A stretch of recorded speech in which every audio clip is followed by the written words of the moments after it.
Bienvenidos al Bibliófilo. Normalmente en mis lecturas no llevo un sistema definido, prefiero dejarme guiar por la intuición. En esta ocasión había leído un libro que me llamó mucho la atención del autor y cuando encontré otro título, no lo dudé, lo compré y por eso aquí mis comentarios. En esta oportunidad voy a hablar de Las ratas de Miguel Delibes.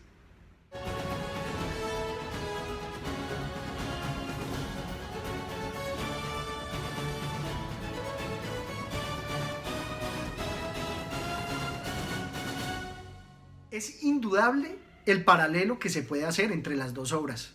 Tienen muchas notas en común, pero así como cuando leyendo la obra de San Juan de la Cruz, encontramos que en los poemas hay variaciones, creo que en esta oportunidad también hay unas variaciones importantes que hacen que las dos obras sean totalmente diferentes, pero complementarias. Vamos a ver cómo los puntos de confluencia también son sus mayores diferencias. Veamos punto por punto. En primera instancia tenemos la caza. Ambos libros tratan sobre la caza. Sin embargo, en uno es aéreo, como son los pájaros, y en este caso de las ratas es terrestre. Y creo que esta diferencia fundamental hace que en uno lo veamos, pues evidentemente como las alturas, y en el otro mucho más rastrero. Esas diferencias fundamentales entre el aire y la tierra me parece que son de gran importancia. Veamos esta parte. Justito adelantó tímidamente una mano. Aguarda, jefe, ese hombre no por Dios sea, tiene su oficio. ¿Qué hace? Caza ratas. ¿Es eso un oficio? ¿Para qué quieren las ratas? Las vende. ¿Y quién compra ratas en tu pueblo? La gente. Se las come. ¿Coméis ratas en tu pueblo? Son buenas, jefe, por estas. Fritas con una pinta de vinagre son más finas que codornices. Fito Solórzano estalló de pronto. Eso no lo puedo tolerar. Eso es un delito contra la salubridad pública. El Justito trataba de aplacarle. En la cuenca todos las comen, jefe. Y si te pones a ver, ¿no comemos conejos? Hizo una pausa, luego agregó. Una rata, lo mismo, es cuestión de costumbre. Qué enorme pasaje, y más porque aparte de la ensoñación con las alturas y lo terrestre, creo que este punto cumbre de las costumbres también es de gran importancia para mostrar que el ser humano es un ser de costumbres y asimismo pues no nos deberíamos extrañar ya que asiáticos comen innumerables seres, insectos que ni se nos pasaría por la cabeza, lo cual no quiere decir que esas diferencias los hagan menores, peores o mejores. Son eso, diferentes costumbres. Otro de los puntos es la expresión y el lenguaje. En el caso de Los Santos Inocentes tenemos poca puntuación y no hay discriminación en cuanto a lo que está hablando un personaje. Asimismo, la subdivisión de los capítulos está reforzada por el título que lo da uno de los personajes. En cambio, en Las Ratas, pues no vamos a tener ni la misma musicalidad que tenemos en la otra obra, ni la puntuación. Sin embargo, sí quiero destacar algo enormemente valioso y es que en las narraciones acá nos trata de contar y nombrar los días de acuerdo a los santos. Podría decirse que es como un antecedente para lo que después va a ser Los Santos Inocentes, pero creo que esta parte importante de el nombrar los días le da todo el contexto social y rural que se quiere mostrar en la España de 1960. Y que precisamente al remarcar esas diferencias quiero mostrar lo siguiente. Alegro de verte, ratero, le dijo. ¿Sabes que el chico anda todo el tiempo entre los perdidos de los extremeños y bebe de la bota y oye palabrotas y cuentos obscenos? Déjele estar, doña Rezo, respondió el ratero con su sonrisa indescifrable. Eso dices tú, eso. ¿Y no andaría mejor en la escuela que aprendiendo lo que no debe? Él ya sabe. ¿Crees tú que sabe? Todos lo dicen. ¿Todos? ¿Y si ellos no saben de la misa a la media, cómo saben si saben los demás? El ratero metió un dedo bajo la boina y se rascó ásperamente el cogote. Aquí quiero resaltar aspectos importantes en cómo el conocimiento no es solamente lo académico. aquí se nos van a perfilar unas diferencias importantes que vamos a ver toda su capital importancia más adelante. El siguiente punto es todo el entorno rural y social, todo el contexto de pobreza y de necesidad que se remarca. Sin embargo, también las diferencias son enormes, porque si bien en Los Santos Inocentes se nos muestra una clase pudiente que discrimina y se aprovecha de los pobres, en este punto no es tan marcado eso. Pienso que más se nos remarca es las diferencias de pensamientos y de objetivos. Y justamente en estas diferencias de objetivos vamos a ver que, por ejemplo, un Azarías estaba tratando de encajar en la sociedad, tanto así que toda su familia inició el proceso de alfabetización. Mientras que aquí en Las Ratas lo que se nos muestra es cuando alguien ni siquiera quiere pertenecer, porque al ratero le dieron la oportunidad de hacerse propietario, de darle una casa, pero él no quiere salir de su cueva. Pienso que esa parte de diferencia de objetivos es exquisita, es algo a remarcar. Veámoslo en el pasaje. Doña Rezu preparaba una nueva ofensiva. La pasividad del niño, la ausencia de toda reacción empezaba a desconcertarla. Dijo de súbito: ¿conoces el auto grande de don Antero? Sí, el rabino grande dice que es macho. Jesús, qué disparate. ¿Es que un automóvil puede ser macho o hembra? ¿Eso dice el pastor? Sí. Otro ignorante. Si el rabino grande hubiera ido a la escuela, no diría disparates. Cambió de tono para proseguir. ¿Y no te gustaría a ti cuando seas grande tener un auto como el de don Antero? No, dijo el niño. Importante esto. El ratero y Nini, que es su compañero, no caen en la carrera de ratas y por eso no buscan los mismos objetivos de nuestra sociedad capitalista.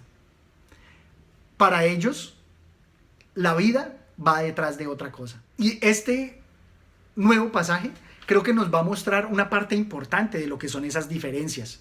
Y son diferencias que no son solo culturales.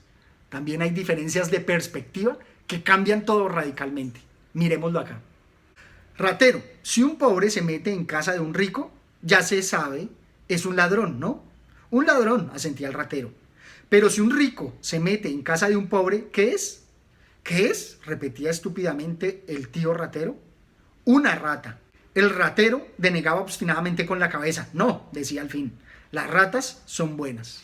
Y me parece que esta parte es muy importante, porque nos muestra cómo la diferencia de moral cambia cuando los ricos, corruptos, quitan a todos y se aprovechan con la corrupción para desposeer a los pobres.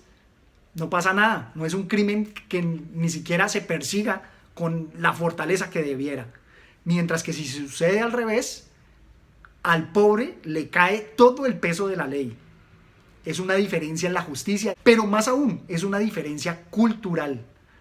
Porque la historia siempre es de los poderosos. Sin embargo, movámonos a otro aspecto importante. En la obra también tenemos otros puntos de confluencia, como son los defectos y la minusvalía en algunos personajes. Por ejemplo, en Los Santos Inocentes es evidente con la niña chica, que tiene el mismo Azarías, que tienen problemas mentales. En el caso de las ratas también vamos a encontrar aspectos físicos que son de gran importancia. Sin embargo, este punto de confluencia también tiene sus diferencias, y es que en Los Santos Inocentes es más mental, ¿cierto?, de conocimiento, mientras que acá se remarca en varios personajes, es más hacia lo físico. Veámoslo en este pasaje. Visto de perfil, el rostro del antoliano mostraba una exuberante irregularidad en la nariz, como si el apéndice hubiera tratado de formarse sobre la ternilla, y luego a medio hacer hubiera desistido de jugarle esa mala pasada. En todo caso, la nariz del antoliano parecía la de un boxeador, y para él, que se ufanaba de fuerte y arriscado, era aquello una humillación. Otro de los aspectos importantes es los personajes del rabino, el grande y el chico, que van a tener pues una cola o una columna un poco más alargada, los cuales los van a hacer casi que comparables a los niños. Y van a ser de una importancia capital. No tanto para el desarrollo de la historia, pero sí para el entender las diferencias que el autor nos quiere mostrar. La gente de la capital se piensa que los de los pueblos somos tontos. Si el jefe lo autoriza, un test podría ser la solución, dijo el justito. Doña Rezu bajó los ojos y dijo: al fin y al cabo, si nos tomamos estas molestias es por su bien. El ratero tiene el caletre de un niño y no adelantaremos nada tratándole como a un hombre.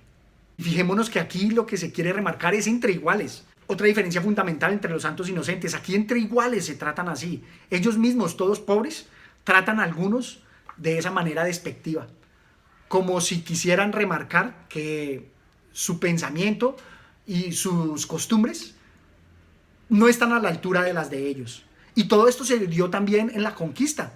Y todavía en la actualidad se trata a muchos indios de la misma manera. Porque no entendemos sus objetivos y sus diferencias culturales, creemos que son tontos. Y por lo tanto nos sentimos con el derecho de sentar las normas que van a regirlos, desconociéndoles sus capacidades y sus objetivos. Otro punto de confluencia se puede dar entre el personaje de Nini y Paco el Bajo, donde tienen unas habilidades excepcionales.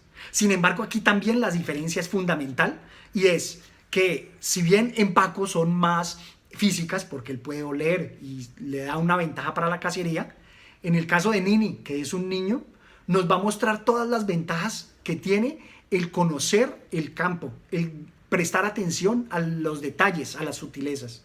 Y por lo tanto va a ser más una habilidad de conocimiento, porque ese conocimiento le va a permitir aconsejar a los demás sobre el tratamiento que se debe dar en el campo, con los animales y sobre el advenimiento del tiempo. Todo eso, me parece que esas diferencias son cruciales para admirar cada obra. Otro de los paralelos que se puede establecer está entre el personaje de Azarías y el mismo ratero. Y de nuevo, las diferencias son abismales, porque Azarías, ante su tragedia, nadie lo azuzó, por el contrario, trataban de consolarlo. Mientras que al ratero, creo que a él se le remarca, y casi que son sus mismos conciudadanos los que lo impelen, lo impulsan a cometer el acto. Y aquí solamente quiero resaltar una anécdota que se muestra, pero me parece bastante elocuente, sobre lo que es este tratamiento de los conflictos entre conciudadanos. Miremoslo. Rabino Chico se llegó donde don Zósimo, el curón, y le dijo: ¿no es la cruz la señal del cristiano, señor cura? Así es, respondió el curón. Y agregó el rabino Chico: ¿y no dijo Cristo, amaos los unos a los otros? Así es, respondió el curón. El rabino Chico cabeceó levemente. Dijo: entonces, ¿por qué ese hombre de la cruz ha matado a mi padre?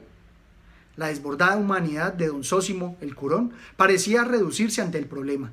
Se ajustó automáticamente el bonete antes de hablar. Escucha, dijo al fin, mi primo Paco Merino era párroco de Roldana, en el otro lado hasta anteayer. ¿Y sabes cómo ha dejado de serlo? No, dijo el rabino Chico. Pues atiende, añadió el curón. Le amarraron a un poste, le cortaron la parte con un gilet y se la echaron a los gatos delante de él. ¿Qué te parece? El rabino Chico cabeceaba, pero dijo: los otros no son cristianos, señor cura. Don Zósimo entrelazó los dedos y dijo pacientemente: mira, Chico, cuando a dos hermanos, sean cristianos o no, se les pone una venda en los ojos, pelean entre sí con más encarnizamiento que dos extraños. Y el rabino Chico dijo por todo comentario: me parece muy elocuente, porque a pesar de que es una crítica para la religión, para la sociedad, porque muchas veces no sabemos resolver nuestros problemas y acudimos a la violencia, a pesar de que seamos hermanos. Finalmente, la diferencia que quiero remarcar está en el final. En ambas novelas es impactante. Sin embargo, la diferencia fundamental radica en que a Azarías casi que lo entendemos, porque tiene una relación personal con el acto. A él lo entendemos y casi que lo justificamos. Mientras que, como nos lo dice aquí el final de la obra, al ratero no lo vamos a entender, porque no compartimos mucho sus objetivos, que no son capitalistas. Por lo tanto, encontramos que su actuar es totalmente desproporcionado y fuera de sí. E inclusive, marco esta diferencia porque en Azarías era algo muy personal y alguien identificado, porque sabemos que el comportamiento del señorito no fue el adecuado. Él no debió matar el ave. Mientras que acá el asesinato del otro cazador de la competencia lo vemos eso como un acto irracional, y más aún, el mismo autor lo plantea como si fuera cualquiera. No andamos en quién es, ni si actuó bien o actuó mal. Sencillamente es una persona y así como fue él, pudo haber sido cualquier otro ese personaje y no tiene mayor importancia. Por lo cual podría decirse que es como un crimen impersonal. Estas son todas las diferencias que encontré entre estas obras. Sin embargo, las dos son magníficas y los animo a que las lean. De manera particular, yo preferiría leer primero Los Santos Inocentes por todo el poder que tiene, por toda la lírica y por toda su maestría, a pesar de que fue escrita posteriormente a esta. Y leería esta porque pues la complementa y nos permite apreciar esas sutiles diferencias. Yo conocí primero la de Los Santos Inocentes y creo que de esa misma forma se conserva como esa perplejidad que nos genera, como ese encantamiento y esa curiosidad que nos despierta el autor. Esto es todo cuanto tenía por contarles y hasta una próxima oportunidad. Gracias.